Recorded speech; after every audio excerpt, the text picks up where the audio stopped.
रामायण के पात्रों से हमारे यहाँ बच्चा बच्चा परिचित है।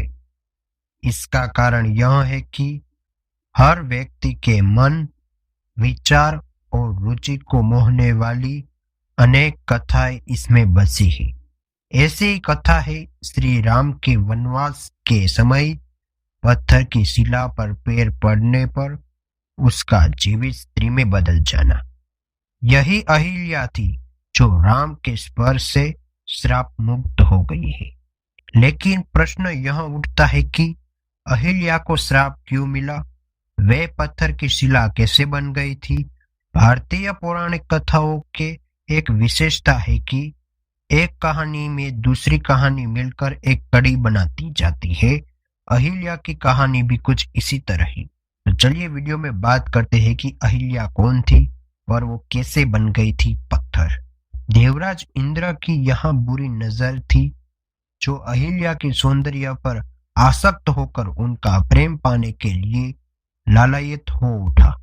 इंद्र को महर्षि गौतम की दैवीय शक्तियों और सामर्थ्य का ज्ञान था। इसके साथ ही वह अहिल्या के पतिनिष्ठ होने के सत्य से भी परिचित था। इंद्र के पास इन शक्तियों से पार पाने का सामर्थ्य नहीं था, पर वह अहिल्या को भूलना भी नहीं चाहता था। वह स्वयं को संयमित कर सही अवसर की प्रतीक्षा करने लगा।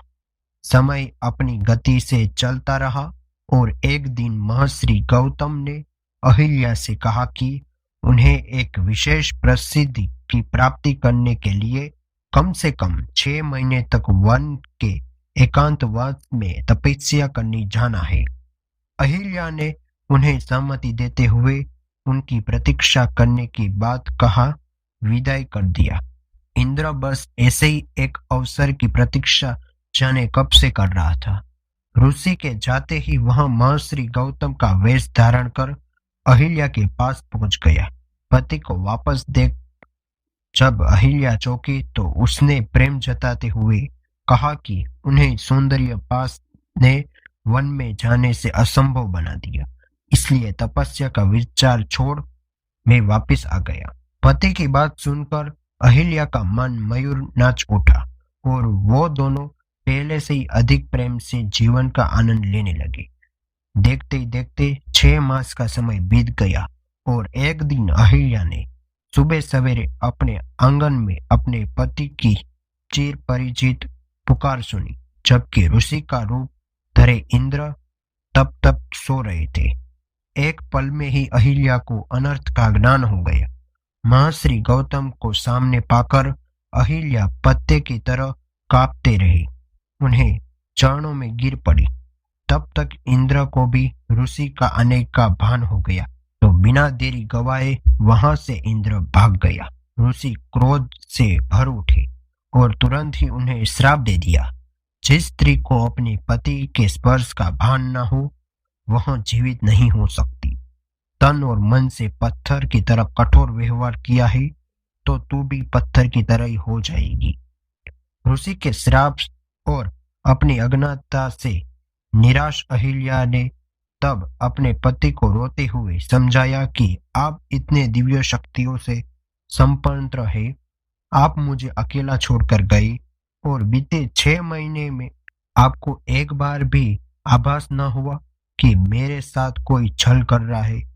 तो मैं तो एक साधारण स्त्री हूँ।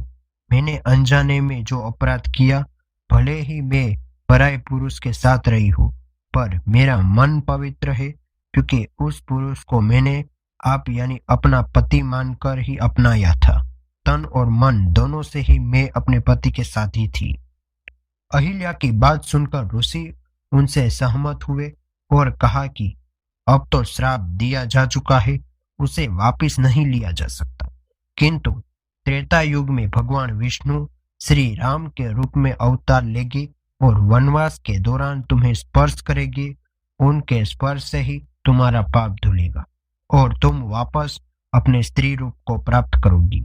ऋषि के श्राप को धारण करते हुए अहिल्या पत्थर की शिला बन गई और घोर प्रतीक्षा के बाद श्री राम के पावन चरण को स्पर्श वो पूर्ण स्त्री बन गई। दोस्तों, तो आपको पता चल ही गया है दोस्तों कि कौन थी अहिल्या और क्यों बन गई थी वो पत्थर दोस्तों।